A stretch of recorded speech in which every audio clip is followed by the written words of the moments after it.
Ricardo, é verdade que o bando de Lampião passa uma noite aqui antes de um ataque que teve em Souza aqui na Paraíba, né? Eu acredito que seja a tentativa de entrada de Lampião com o seu bando aqui na Paraíba. Mas é verdade que nesse lugar que nós estamos, eles passaram uma noite aqui? Sim, é verdade. Na verdade, eles passaram mais de uma noite. Acredita-se que foram 3 noites, porque antes do ataque a Souza, eles fizeram outras pequenas incursões. Então fizeram um ataque a São José, da Lagoa Tapada, e outras propriedades aqui próximas de pessoas que eram inimigas, né, da família de Chico Pereira. Então eles, na véspera do ataque a Souza, tem uma grande festa aqui na casa, né? Então é matado animal, tem muita bebida. Eles bebem muito, eles não dormem, eles viram a noite bebendo. Então, o ataque a Souza, a gente costuma dizer que foi um ataque de bêbados. Então, eles entram em Souza enlouquecidos, ensandecidos, né? E cometem várias atrocidades, né? Digamos assim.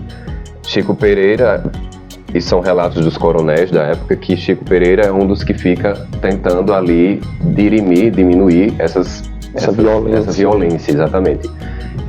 Tanto que é ele quem salva o juiz, porque um dos rapazes que tinha um problema com o juiz, foi diretamente na casa do juiz. Então pegou o juiz, que ainda estava em traje de dormir, né, com as camisolas, como chamavam antigamente.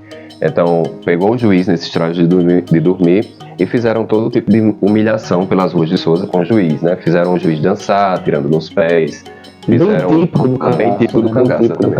Fizeram o juiz de jumento, como eles falaram. Eles montavam no juiz e o juiz teve que andar algumas ruas de Souza, como se fosse de 4 patas mesmo, e ele montado e colocando espora no juiz. Certo. Então, quando ele ia matar o juiz, Chico intervém e não permite. Ricardo, só que para os nossos seguidores eles fiquem bem informados. Virgulino ele não teve aqui na casa. Ele não esteve. O bando dele, como é que foi isso? O bando é que teve aqui.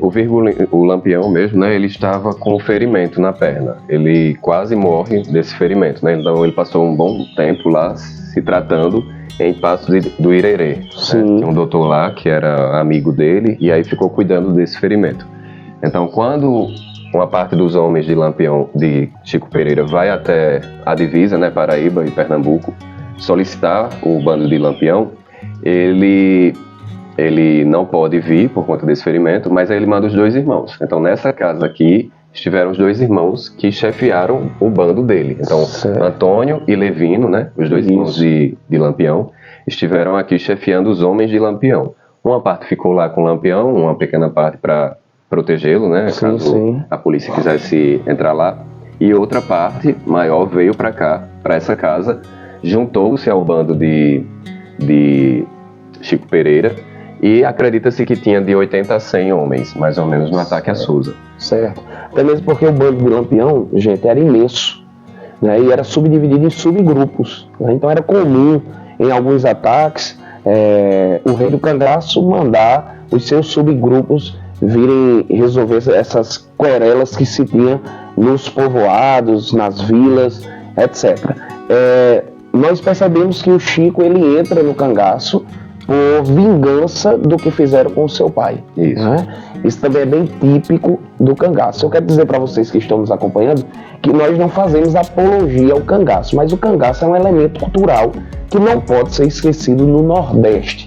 E como nós estávamos conversando agora há pouco, Ricardo, existe uma conjuntura. Nós temos que estudar essa sociedade, qual é o comportamento dessa sociedade. E mais uma vez eu digo, nós gostamos muito de condenar os cangaceiros e esquecer quem estava por trás deles. Isso. O colarinho branco que chamamos hoje. Então os coronéis, né, é quem solicitavam essa presença. Então, um queijo para um rato já é muita coisa, não é isso? Então teve esse ataque em Souza, né, e depois essa família também ficou sendo vingada. Exato. O que eu acho interessante, Ricardo, é que eu fico imaginando aqui nos escombros essa noite, né? Matando as réis, festejando, tomando muita cachaça, que era comum para a galera do cangaço, né? Mas talvez seja brusca a pergunta. A violência foi as mais terríveis. Sim. mortes, teve mais alguma coisa além de mortes? Os relatos da época contam que houve estupros em Sousa, houve mortes, né? Sim. Não teve tantas mortes, mas algumas pessoas falam que houve mortes, sim. Sim. Estupro, muito saque, então Chico é um dos moradores agora da casa. Teve muitos saques, mas há um grupo que era inimigo, no caso a Chico Pereira, porque a pedido de Chico Pereira, alguns coronéis que eram seus aliados foram poupados. Tanto que os irmãos, né, Antônio Levino, quando ele começou a dizer a relação dos coronéis que não era para saquear, eles falaram, não vai sobrar ninguém em Sousa pra gente roubar. A gente vai voltar com os bolsos vazios para Lampião. Mas teve muito saque, teve relato de estupro e relatos de mortes, infelizmente. Teve violência, apesar de que Chico Pereira interveio em muitas dessas situações, mas ele era um homem só, para um bando que se disseminou em toda a cidade de Sousa. E que estava embriagado, passaram noites bebendo. Então, por conta dessa violência, desse ataque a Sousa, que foi o ataque mais ousado do bando de Lampião na Paraíba, foi esse ataque a Sousa, foi o maior. Sim. Sousa já era uma cidade importante, já era uma cidade rica, próspera, tinha muita riqueza em Sousa. Foi um ataque muito lucrativo para o bando de Lampião. Então, por conta desse ataque, as forças policiais, o governo da Paraíba, fechou o cerco e Lampião não conseguiu mais adentrar no território paraibano. Isso. Então ele só circulava, né? Pernambuco, Ceará, Rio Grande do Norte. Rio Grande do Norte fez aquela incursão pequena, mas ainda entrou lá. Mas aqui ele não conseguiu mais fazer nenhum ataque. Ótimo. Então, gente, estamos em Nazarezinho, sertão paraibano, contando essa história sobre cangaço para todos vocês. Eu quero agradecer muito, Ricardo, pela sua participação. É fundamental.